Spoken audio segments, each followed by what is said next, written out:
G'day everyone, welcome back. This is episode 5 of my preview of 1904 Imperial Sunrise, the new campaign we're including in Strategic Command Civil Wars 1.08 patch. I'm playing the Russians, Old Crow Balthazor is playing the Japanese. This turn will be April 21st, 1904. Let's see what happens. Ooh, hello. He did not scout that out properly. Like, at all. Ouch.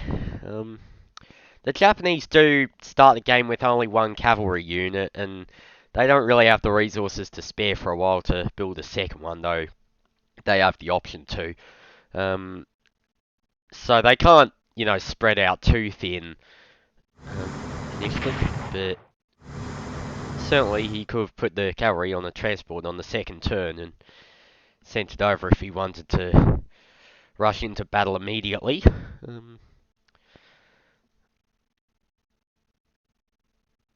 So, first thing I'm doing, reinforcements. We're going to need more units. Alright, now, well, okay, good job whoever led that attack.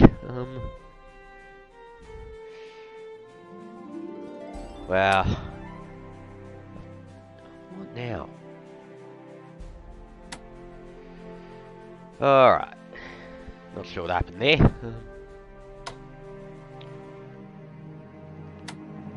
Might just repair this one. And we've got mud, so I can't bring him forward to finish him off. That's a shame.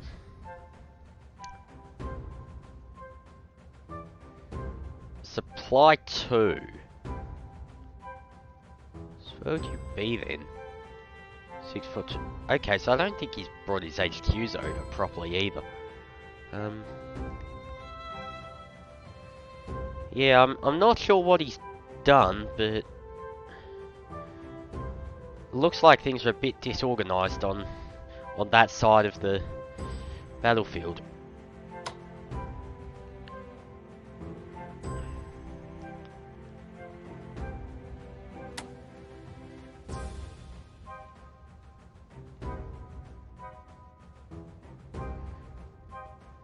What I'd like to do is get these ships into the Hello? What are you doing up there?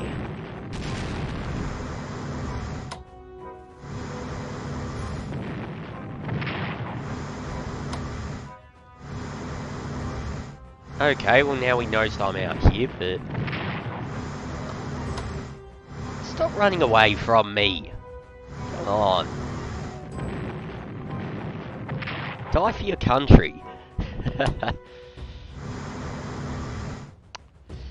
Well, that plan goes out the window now. He's going to be chasing those for the next 7 turns.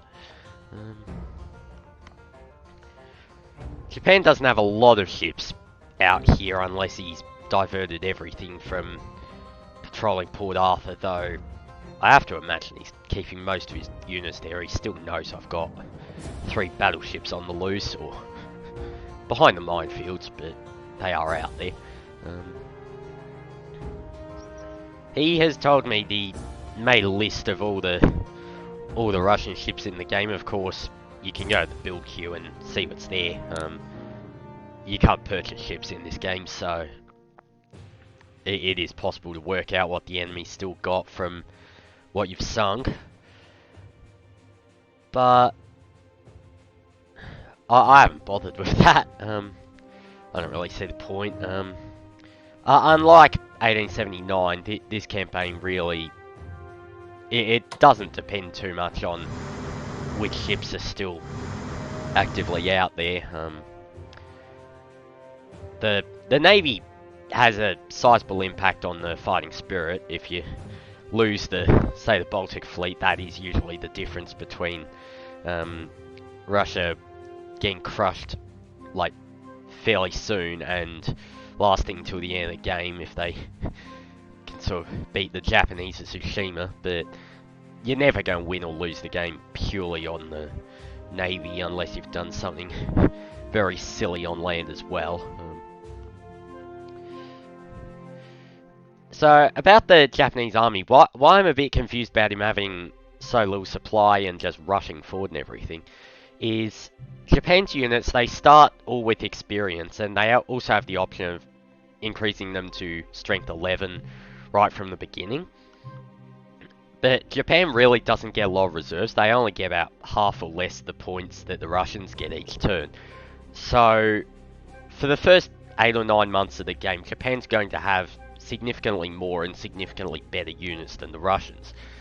And as the Japanese player, what you want to do is sort of keep your force together for as long as possible, while at the same time knocking out as many of the Russian units sort of piecemeal before they can put together a strong army and eventually throw you back.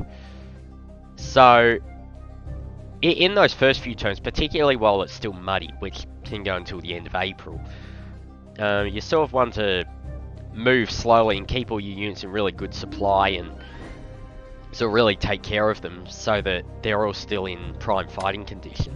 If we look at these units, they're 60% morale readiness. That's like, my Russian units can do that, and they're led by a, well, okay, they're led by an alright commander now, but even these ones in Port Arthur, this commander's an idiot, but the units under his command are still, you know, 80% readiness, 100% morale. Those are going to be pretty good units in combat. And the Japanese really can't afford losses. So, if you're throwing away your readiness, your morale, your supply on effectively being reckless, then Japan's really not going to be able to recover from it nearly so well as the Russians can. Because unlike the Civil War and other campaigns, sort of, in those ones, you can sort of afford to just throw your units forward, unbalance your enemy a little bit, and then sort of flood through the gap. But in this map, you see the terrain's quite difficult to move through.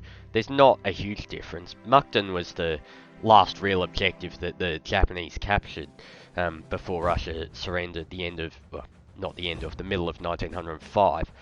That's only about 10 hexes from the Yalu River. Before the Yalu, Japan's not going to meet any resistance unless the Russians, like, you can occupy this, but you're not realistically, as the Russian player, going to go all the way down to, say, Pyongyang. You're just too exposed. So, Japan really needs to take care of its forces. Certainly there are times when it's worth, you know, launching yourself a little bit forward just to get in another hit on a Russian unit, possibly wipe it out. As you've seen, the units are quite lethal in this campaign, perhaps more so than even the Civil War. It is a bit of a continuing theme amongst the campaigns in the Civil War game compared to World War I, World War II, but it's especially notable in this one that you can knock out a unit with 2 attacks, and when that's like an opportunity, then certainly it's worth considering Japan. But if you're not going to knock out a unit, well, the Russians can just repair it and they won't be that disadvantaged by it, whereas Japan will. So it's something to think about anyway. I don't know. Okay, the 12th Division was part of the first initial landing force. The 5th Division must have come from Japan much more recently, so that tells me that he's got several other units waiting somewhere. This unit's effectively crippled though, so he's gonna like struggle to repair that for probably quite a while if he wants to bring forward the rest of his army. Either way, he's already been set back a bit. We're only 5 turns in, so Russia's advantage really doesn't kick in for the first, 20 turns. So if we're already seeing him back now, bodes well for the future, I think. Anyway, that's all I've got for this turn. So I'm going to end the turn here. I'll look forward to seeing what comes next. Okay, I don't really look forward to that. the good weather comes, this is when the hammer's going to really drop. So, thanks for watching, and I'll see you tomorrow.